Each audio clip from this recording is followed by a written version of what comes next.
Hi అండి. రేపు morning breakfast కోసం ముందు రోజు నైటే ప్రిపేర్ చేసుకుంటున్నాను. మార్నింగ్ హడావిడి లేకుండా ఉంటుందని డీటాక్స్ వాటర్ కోసము గిన్నెలో 3 గ్లాసులు వాటర్ తీసుకొని వాము, జీలకర్ర, మిరియాలు, దాల్చిన చెక్క కొంచెం కచ్చాపచ్చాగా దంచి వాటర్‌లో వేసేసాను. ఓవర్‌నైట్ నానిన తర్వాత మార్నింగ్ కాగబెట్టేసి తాగేస్తాము.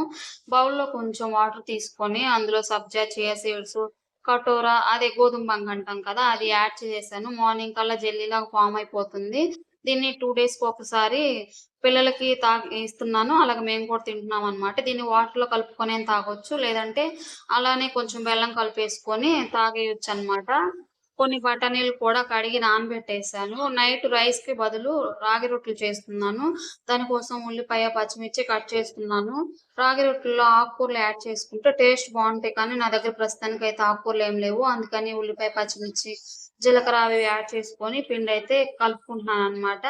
నా దగ్గర ఇంట్లో ఎప్పుడూ రాగులుంటాయి. దాన్ని ఎప్పుడు కావాలంటే అప్పుడు మిక్సీకి వేసుకొని పిండి ఎంత కావాలంటే అంత తీసుకుంటాననమాట. సో, నేను మిక్సీకి వేస్తాను కాబట్టి పిండి కొంచెం గరుకుగా ఉంటది. అందుకని జెప్పేసి నేను 2 స్పూన్ల గోధుమ పిండి కూడా యాడ్ చేశాను. పిండి కలిపినప్పుడు స్మూత్‌గా కన్సిస్టెన్సీ బావుంటదని జెప్పేసి దీంట్లో కట్ చేసుకున్న ఉల్లిపాయ, పచ్చిమిర్చి, కొంచెం లైట్‌గా జీలకర్ర, సాల్ట్ యాడ్ చేసుకొని పిండినైతే కలిపి పెట్టేసాననమాట. 6కి అలా చేస్తాను రొట్టెలు. సో, ఈలోపు నానిపోతుంది. 4కి నేను పిండి కలిపి పెట్టేసాననమాట. తర్వాత ఇంకా అంట్లయితే క్లీన్ చేసుకుంటున్నాను.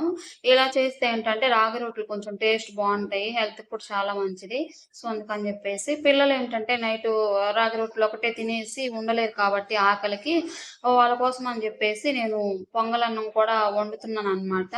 కొంచెం లైట్‌గా వండి పెట్టానంటే వాళ్ళు కొంచెం రాగి రొట్టె తిన్నా సరే, ఇంకా ఆకలనిపిస్తే కొంచెం ఆ అన్నం కూడా తినేస్తారు. పొంగలన్నం కూడా అని జెప్పేసి, కొంచెం ఒక కప్పు రైస్ యాడ్ చేసుకొని, ఒక కప్పు ఎంత కప్పుతో అయితే రైస్ తీసుకుంటామో అంతే కప్పుతోటి పెసరపప్పు కూడా తీసుకున్నాను. బాగా నీట్‌గా వాష్ చేసుకొని, ఒక 2 అవర్స్ అలా నానబెట్టేసుకొని ఇలా వండుతున్నాననమాట. కొంచెం బెల్లం యాడ్ చేసుకొని, ఆ రైసు, పెసరపప్పు ఉడికిపోయిన తర్వాత బెల్లం యాడ్ చేసుకొని, ఇంకా కిస్మిసు, యాలక్కాయలు కూడా యాడ్ చేసుకొని, కాచి చల్లార్చిన పాలు కూడా యాడ్ చేశాననమాట. టేస్ట్ బావుంటది.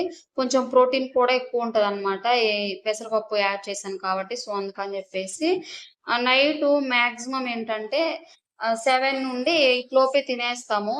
అలా తినేసి 9కి అలా నిద్రపోవడానికి పిల్లల్ని నిద్రపుచ్చుతాననమాట. సో, అందుకని జెప్పి